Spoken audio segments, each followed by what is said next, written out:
성도 여러분 안녕하셨습니까? 한 주일 동안 우리 하나님의 은혜가 얼마나 컸는가 이렇게 생각하면서 감사할 수 있는 것들을 한번 이렇게 나열해 보시면 참 좋겠습니다. 우리가 하도 이상한 세상에 살고 있으니까 일상적인 것, 정상적인 것들조차도 얼마나 감사하고 그렇죠? 또 그런 시대에 살고 있습니다.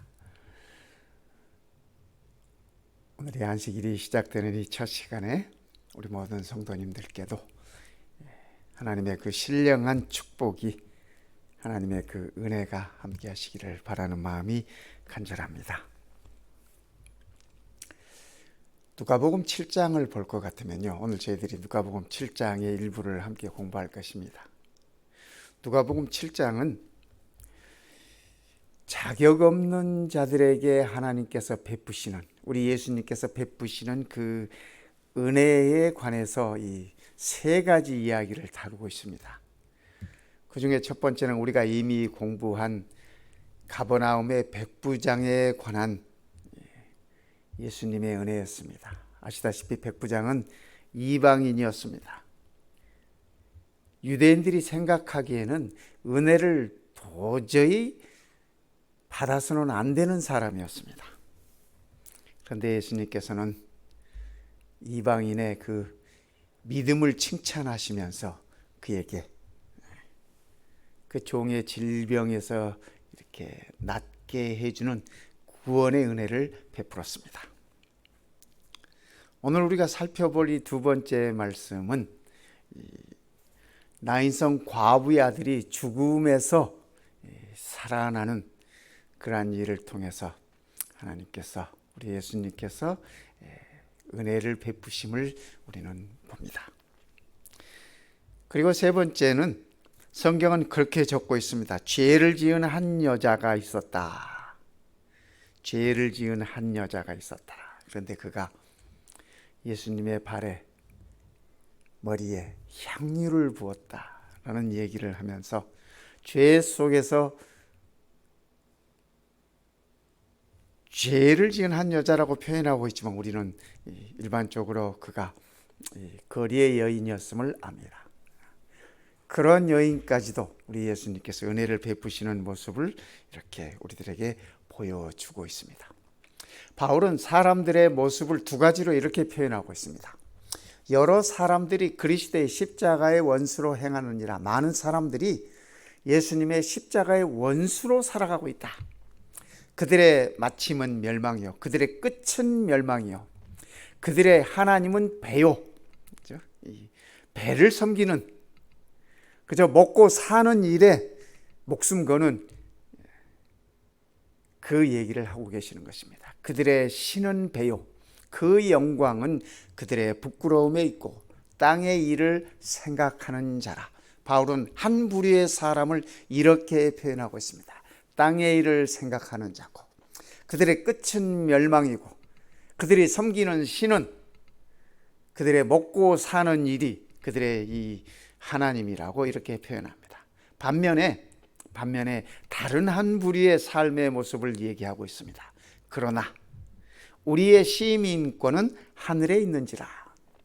거기로부터 구원하는 자 곧 주 예수 그리스도를 기다리노니. 바울은 이 두 부류의 사람들을 이렇게 설명하고 있습니다. 오늘 우리는 이 후자의 경우죠? 네, 그렇습니다. 우리의 시민권은 하늘에 있고 거기로부터 구원하는 자, 우리 주 예수 그리스도를 우리가 기다리고 있는 것입니다. 오늘 본문의 말씀을 한번 읽어보겠습니다. 그 후에 예수께서, 여기 그 후라는 말씀은 예수님께서 가버나움에서 백부장의 하인을 고쳐주시고 난 후에 그 얘기입니다.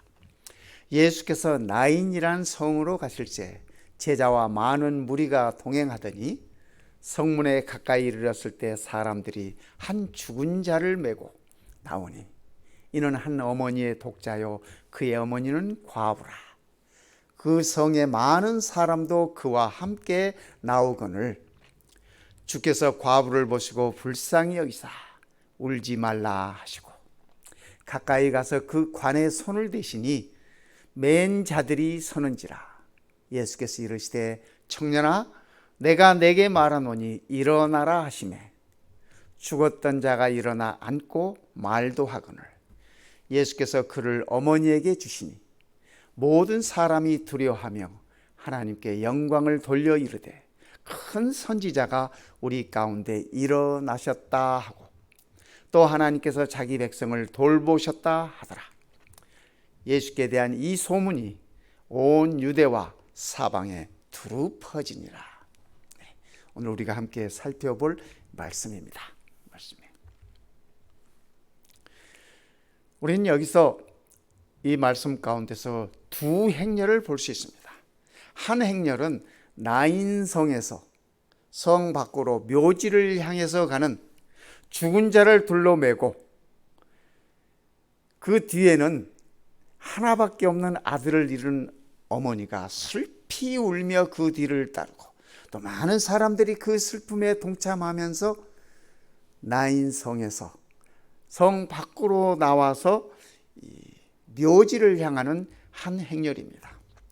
또 한 행렬은 반대로 예수님과 그를 따르는 무리들이 나인성으로 향하고 있습니다. 나인이라고 하는 이 성의 이름, 그죠? 이 나인이라는 말은 아름답다 그런 말입니다. 아름답다. 저는 누가복음 7장의 이 모습을 보면서 에덴 동산에서 쫓겨난 우리 인류의 시조를 생각해 봅니다. 가장 아름다운 곳, 가장 행복했던 에덴 동산에서 쫓겨나서 묘지로 향하고 있는 것이 그들의 발걸음이었습니다. 우리 모두의 발걸음인 것입니다. 그렇죠. 우리는 가장 좋은 곳에 있었지만은, 가장 아름다운 곳에 있었지만은 우리의 선택으로 인하여, 우리의 죄로 인하여 묘지를 향하여, 죽음을 향하여, 사망을 향하여 나아갈 수밖에 없습니다. 그런데 다행인 것은 우리가 그 노중에서 우리 예수님을 만난 것입니다. 예수님을 만난 것이. 그래서 우리의 삶의 방향이 바뀌었습니다.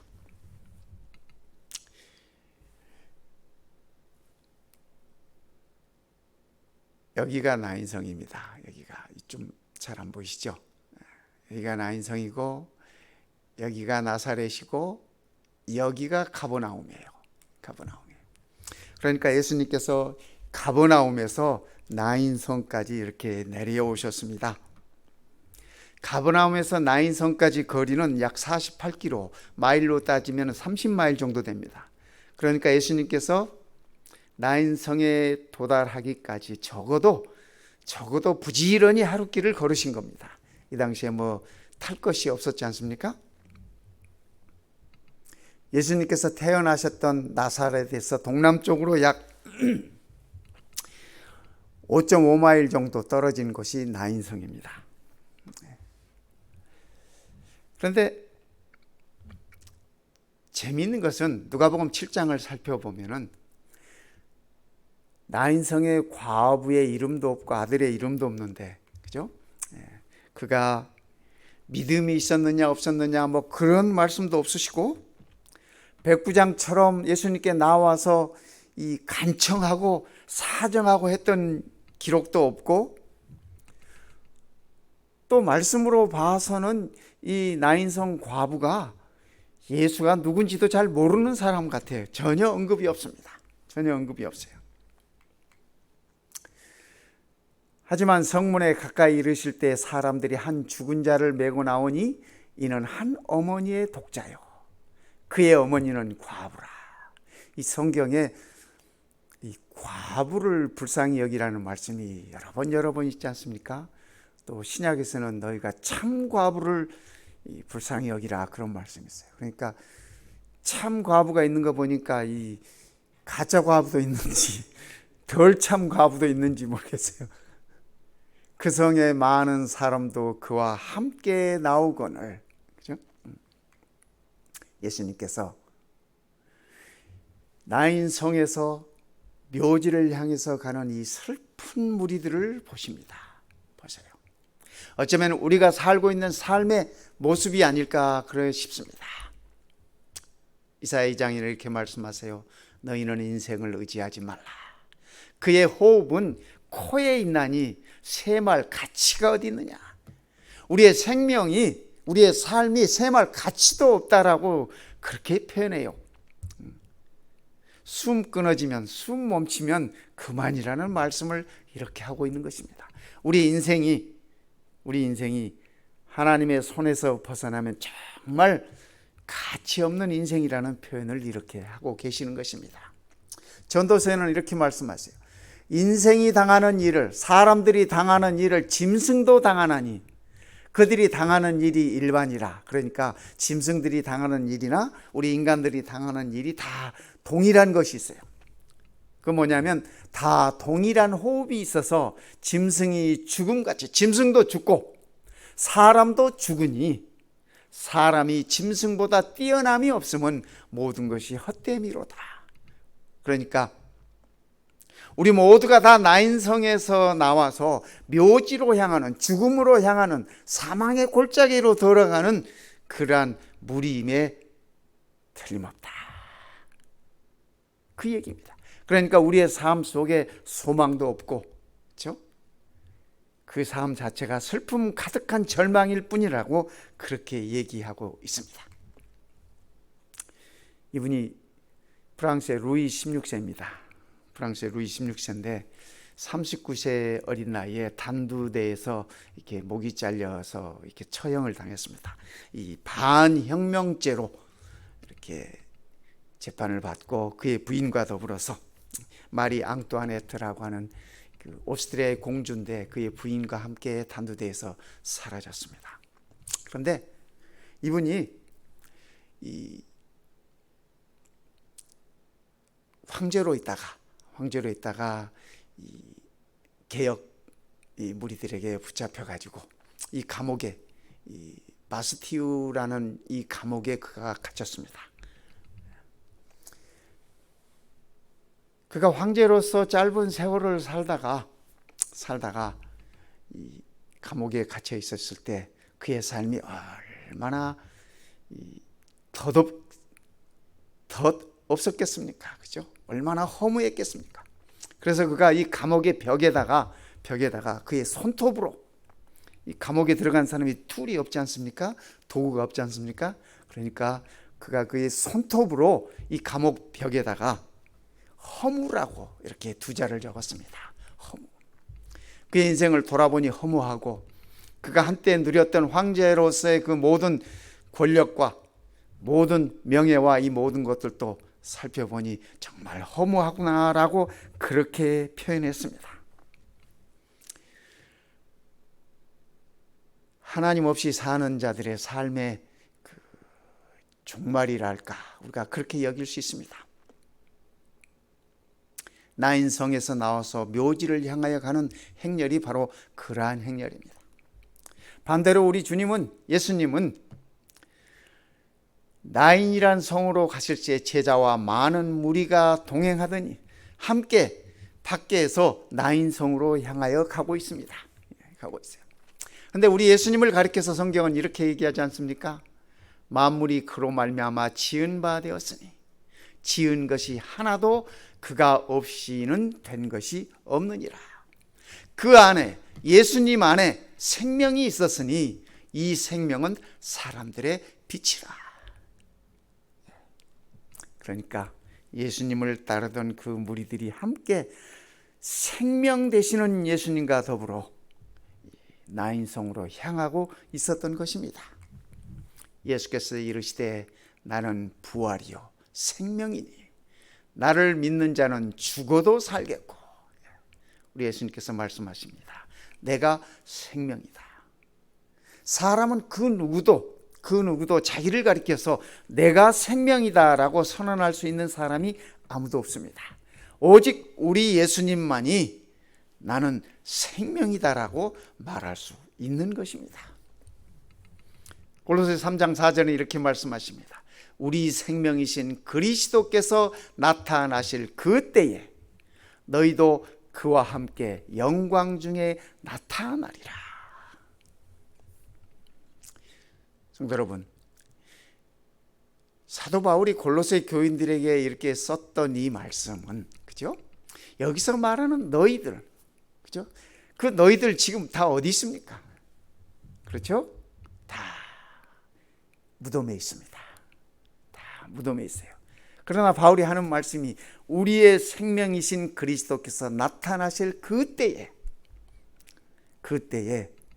무덤에 있는 너희들이 다 그와 함께, 그리스도와 함께 영광 중에 나타나리라.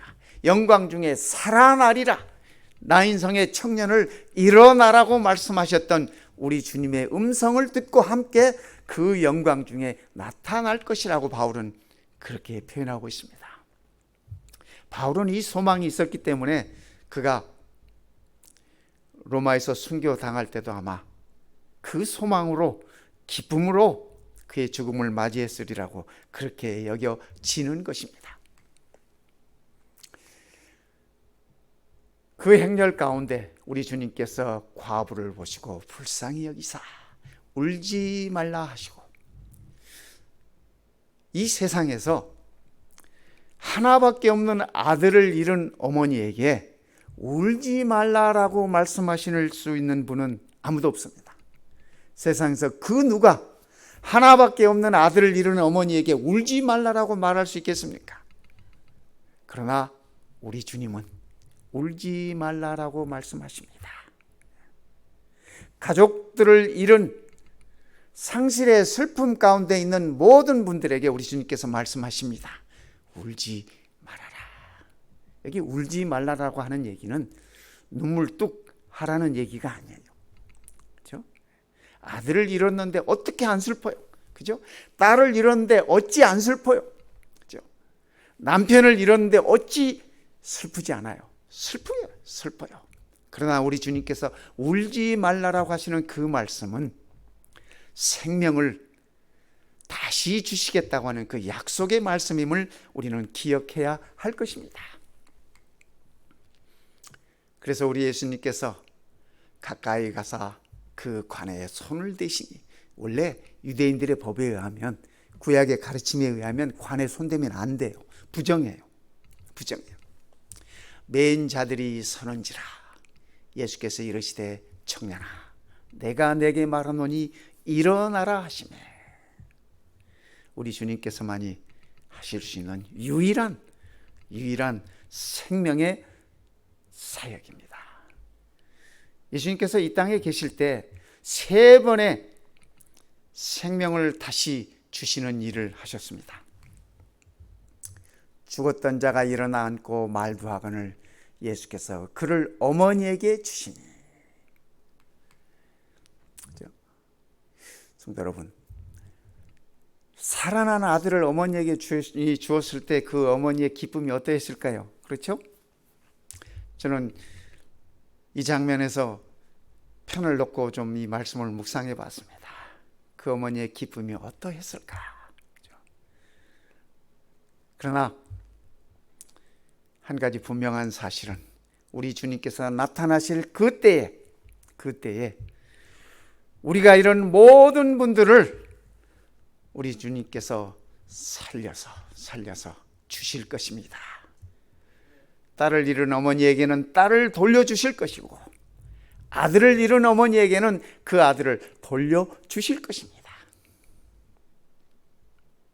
마가복음 5장에는 야이로의 딸에 관한 이야기를 적으면서 이렇게 적고 있습니다. 그 아이의 손을 잡고 이르시되, 소녀의 손을 잡고 이르시되 달리다고 마시니 내가 내게 말하노니 소녀야 일어나라 하십니다. 아들뿐 아니라 딸도, 그렇죠?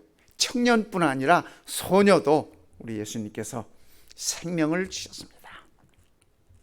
요한복음 11장에는 그의 친구 나사로에게 큰 소리로 나사로야 나오라 부르셨습니다.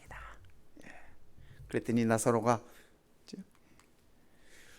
죽은 자가 수족을 배로 동인 채로 이 시체를 다 이렇게 감싸지 않습니까?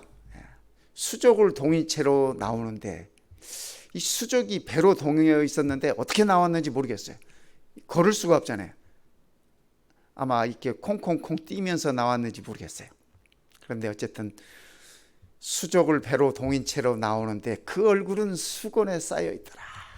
예수께서 이르시되 풀어놓아 다니게 하라 하시니라. 마리아와 마르다가 그 현장에서 얼마나 기뻐 뛰었을지, 얼마나 하나님을 찬양했을지 상상만 해도 행복한 것입니다. 그렇습니다. 우리 주님께서는 이 땅에서 이 사역을 통해서 이 세 번의 죽은 자를 살리시는 이 이적을 통하여서 우리 모두에게 희망과 소망을 주었습니다. 슬픔 가운데 있을 수밖에 없는 우리들을 향하여서 우리 주님께서 울지 말라 말씀하시면서 내가 너희에게 생명을 주겠다라고 그렇게 말씀하시는 것입니다. 이 두 행렬이 만납니다. 만남의 결과는 이렇습니다. 이 썩을 것이 썩지 아니함을 입고, 이 말씀이 제가 어렸을 때 우리 어른들이 이런 욕을 잘했어요. 이 썩을 놈 뭐 이런 욕들을 많이 했던 것 같은데 참 성경적인 말이에요. 그죠? 우리가 다 썩을 사람들이야. 하지만 이 썩을 것이 썩지 아니함을 입고 이 죽을 것이 죽지 아니함을 입을 때에는 그때가 우리의 소망 아닙니까? 사망을 삼키고 이기리라고 기록된 말씀이 이루어지리라. 얼마나 아멘인지 모르겠습니다. 이번 코로나 때문에 수많은 사람들이 그들의 이 땅에서 삶을 마감을 했는데 하나님의 자녀들은 그때에 하나님께서 다 깨우시리라고 그렇게 믿는 것입니다. 사망을 영원히 멸하실 것이라 우리 하나님께서, 주 여호와께서 모든 얼굴에서 눈물을 씻기시며 자기 백성의 수치를 온 천하에서 제하시리라. 여호와께서 이같이 말씀하셨느니라. 우리 하나님께서 말씀하시기를 사망을 영원히 끝내겠다. 영원한 생명으로 바꿔놓겠다. 모든 얼굴에서 눈물을 씻기시겠다. 얼마나 감사한 말씀인지 모르겠습니다. 이것이 제가 하는 말씀이 아니고, 그렇죠, 성도 여러분? 제가 드리는 말씀이라면 무슨 힘이 있겠습니까? 그러나 우리 하나님 여호와 하나님께서 이같이 말씀하셨느니라. 정말 저는 이 말씀에 아멘 하는 것입니다.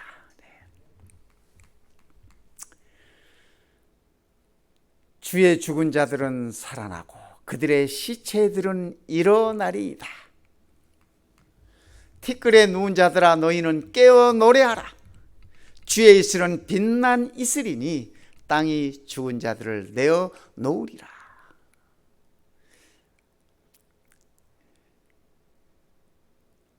며칠 전에 제 친구 중에 한 친구가 그런 얘기를 해요. 야, 나이를 먹으니까 들려오는 거는 누가 갔다 누가 죽었다 맨 그런 얘기만 들려오고 참 우울하다 그래요. 예, 나이를 먹어가면 아무래도 그런 소식들만 들려올 수밖에 없죠. 그렇죠? 그러나 우리는 우리 주님을 통해서 이런 소망을 지니고 있는 것입니다. 주의 죽은 자들은 살아나고, 주의 죽은 자들, 그죠? 사탄의 죽은 자들이 아니라, 그죠? 주의 죽은 자들. 저는 믿음 안에서 죽은 자들이 다 우리 주님의 죽은 자들이기 때문에 반드시 살아나고 그들의 시체들은 일어날 것이다. 그죠? 생각해 보면 우리 주님께서 오셔서 일어나라 깨어나라 이 부르실 때 그 광경이 어떠할까 상상이 가지 않습니다. 상상이 가지 않고 그 놀라움과 그 기쁨과 그 환희와, 그죠? 참 기가 막힙니다. 기가 막혀. 너희는 깨어 노래하라. 너희는 깨어 노래하라. 새하늘과 새 땅에서 어린 양의 노래가, 그죠? 구원받은 자들이 부르는 노래가 이런 노래가 아니겠습니까? 그죠?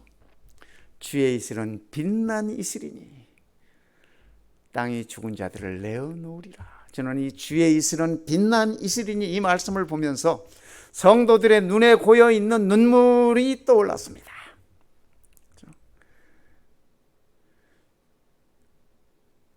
그 얼굴에 다시는 눈물이 흐르지 않도록 모든 눈물을 씻기시겠다고 말씀하시는 우리 주님의 약속대로 말입니다. 그렇죠? 보라, 내가 너희에게 비밀을 말하노니 우리가 다 잠잘 것이 아니요 마지막 나팔의 순식간에 호련히 다 변화되리니. 생명 되신 우리 주님께서 우리들에게 이 생명을 허락하시는 것입니다. 우리가 다 잠잘 것이 아니라 마지막 나팔에 순식간에 호련히 변화될 것이다. 우리 예수님께서 마지막 나팔을 무슨 곡을 연주하실지 모르겠어요. 어떤 곡이 연주될지 모르겠습니다. 오늘 우리가 불렀던 그런 찬미가 흘러나올지 모르겠습니다. 그러나 한 가지 분명한 사실은 우리 주님의 마지막 그 나팔 소리에 모든 하나님의 자녀들이, 죽은 자든 살아있던 모든 하나님의 자녀들이 호련히 다 변화될 것이다 라고 말씀하십니다. 나팔 소리가 나매 죽은 자들이 썩지 아니할 것으로 다시 살아나고 우리도 변화되리라. 죽은 자들이 썩지 아니할 것으로 영원한 생명으로 다시 살아나고 우리도 변화되겠다고 하는 우리 주님의 약속의 말씀입니다. 이 썩을 것이 반드시 썩지 아니할 것을 입겠고 이 죽을 것이 죽지 아니함을 입으리로다. 바울이 겉사람은 후패하나 그랬어요. 다른 말로 얘기하면 겉사람은 늙어간다라는 그런 표현 아니겠습니까? 좀 더 이 표현하면 겉은 썩어가지만 그런 표현 아니겠습니까? 이 죽을 것이 죽지 아니함을 입으리로다. 우리 하나님의 철석 같은 약속입니다. 나인성 과부가 그의 아들을 돌려받았을 때, 그죠? 근데 그렇게 예수님께서 살려놓으신 그 청년도 지금은 이 세상에 없어요. 야이로의 딸도 이 세상에 없어요. 나사로도 이 세상에 없어요. 그러나 우리 주님께서 마지막 나팔 소리를 발하실 때 우리는 만나게 될 것입니다. 그렇죠? 죽었던 자가 일어나 앉고 말도 하거늘 예수께서 그를 어머니에게 주시니. 청년이 일어나 앉았어요.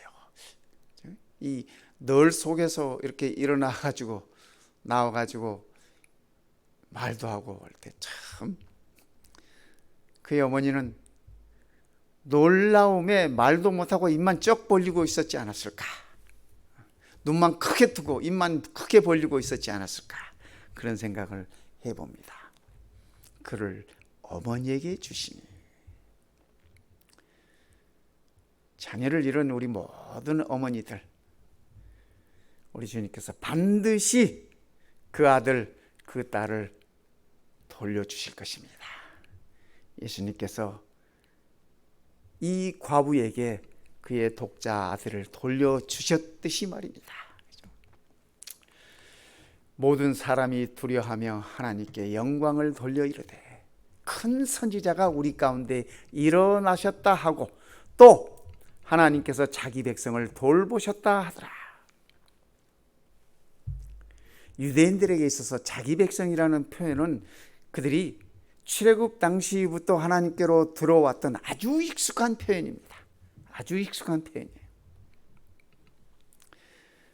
오늘 우리가 하나님께 자기 백성이라고 하는 사실을 기억하면 좋겠습니다. 여기 자기라고 하는 것은 하나님을 가리키는 말입니다.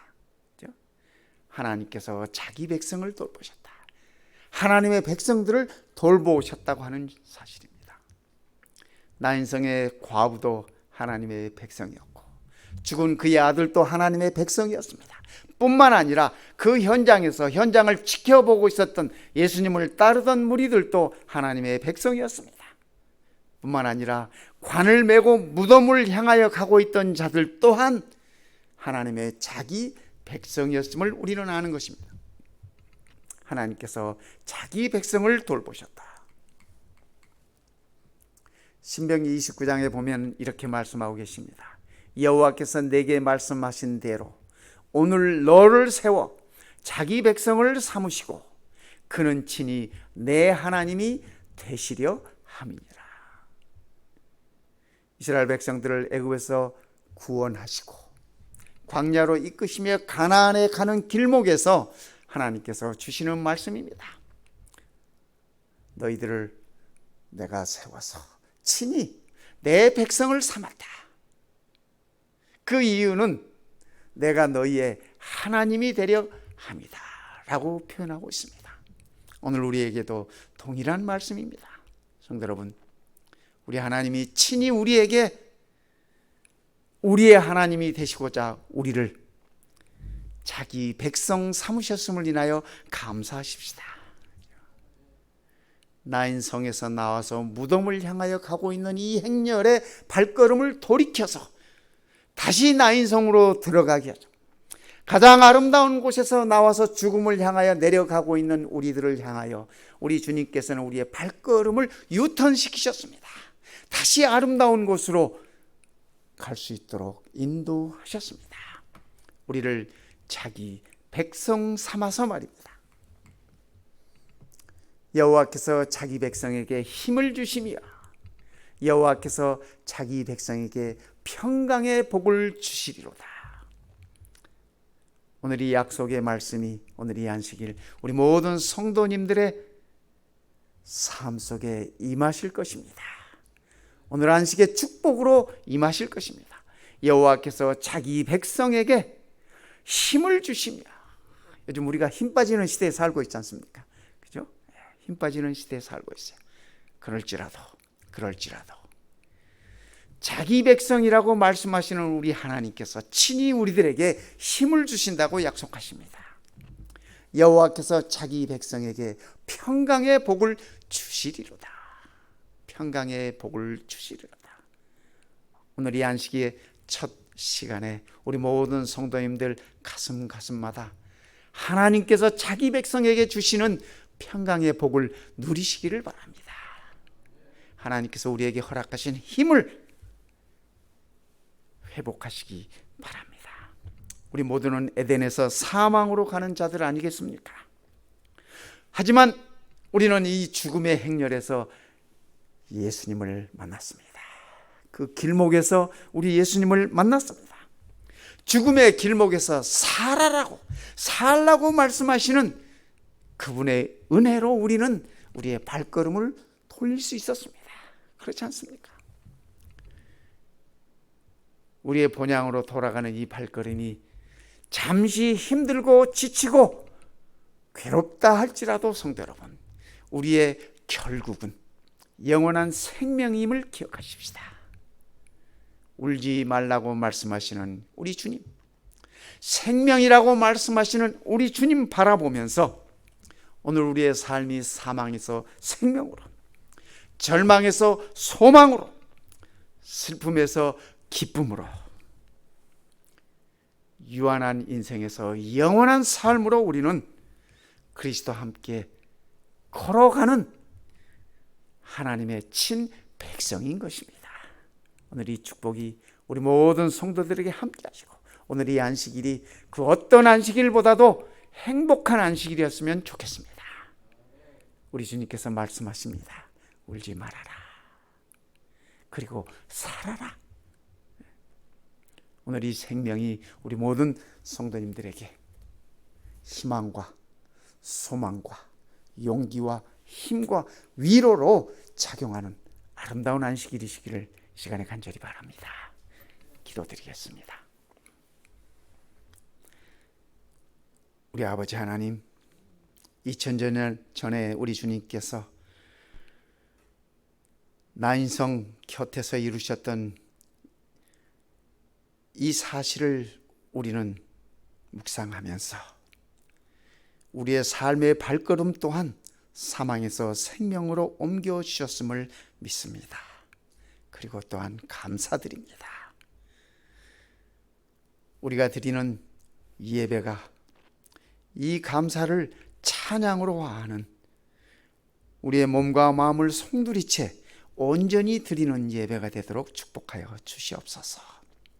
우리 모든 성도들 가정가정마다 하나님의 친백성이신 우리 모든 성도들의 가정가정마다 때로는 슬픔도 있고 괴로움도 있고 고난도 있고 고통도 있고 질병도 있고 때로는 사망의 슬픔 또한 있습니다. 그러나 아버지 하나님, 이 와중에서 우리와 함께 동행하시기를 원하시는 주님의 모습을 뵙게 하시고 아버지 하나님의 그 확실한 약속의 말씀을 붙들고 일어설 수 있도록 축복하여 주시옵소서. 우리 주님 예수님의 이름으로 간절히 기도드립니다. 아멘.